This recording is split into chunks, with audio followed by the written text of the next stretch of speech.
A voice recording has come through from a brother, Muhammad Iqbal Rathor from Kashmir, India. We shall listen to that. فرمانی مبارک ہے قیامت کے دن مجھ سے زیادہ قریب تر شخص وہ ہوگا جس نے دنیا میں مجھ پر زیادہ درود پڑے ہوں گے. تو اکثر ہم ہوتے ہیں گھر سے باہر دن میں، وہ یونیورسٹی ہوتے ہیں پڑھائی کے معاملے میں وغیرہ، تو پھر اتنا ٹائم نہیں ملتا ہے کہ ہم زیادہ درود پاک پڑھ سکیں نبی صلی اللہ علیہ وسلم پر. تو کیا ہم چلتے پھرتے گاڑی میں جب ہم چلتے ہوں گے یا کلاس میں بیٹھتے بیٹھتے یا پیدل وغیرہ کوئی کام وغیرہ کرتے کرتے ہم درود شریف پڑھ سکتے ہیں؟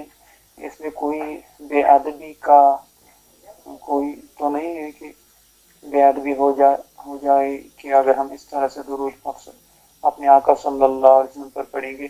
تو اس بارے میں پھر ہماری رہنمائی فرمائیے کہ جی ماشاء اللہ.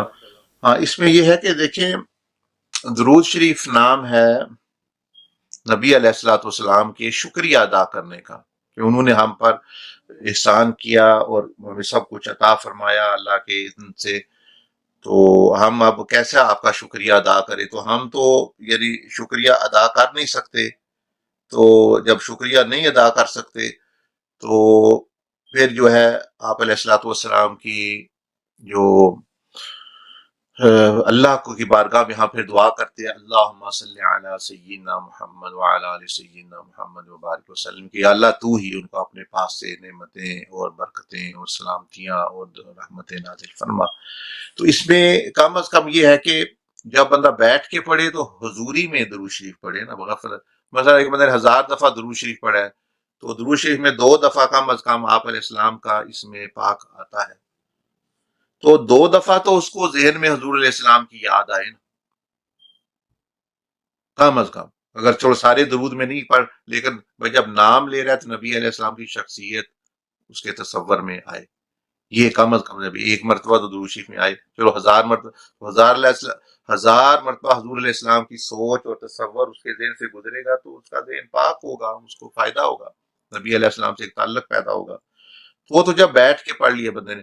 چلتے پھرتے جواب یہ ہے کہ آپ پڑھ سکتے ہیں لیکن تھوڑی سی توجہ ضرور رکھیں اللہ کی طرف بھی اور حضور علیہ السلام کی طرف بھی جب پڑھ رہے ہیں تو یعنی. لیکن کوئی بے ادبی نہیں. بے ادبی یہ ہے کہ جان بوجھ سے غفلت زبان کہہ رہی ہے اور غفلت میں بندہ ادھر ادھر مطلب یعنی باتیں کر رہا ہے. مثال کے طور پر آپ اللہ کا ذکر کر رہے ہیں باہر، ٹھیک ہے کام ہے باہر، کسی کو حسد کی نگاہ سے بھی دیکھ رہے ہیں، ساتھ ساتھ درود بھی چل رہا ہے، کسی عورت پر نگاہ پڑ گئی اس کو بھی دیکھتے ہیں اور درود اور یہ ادب کے خلاف چیز ہے.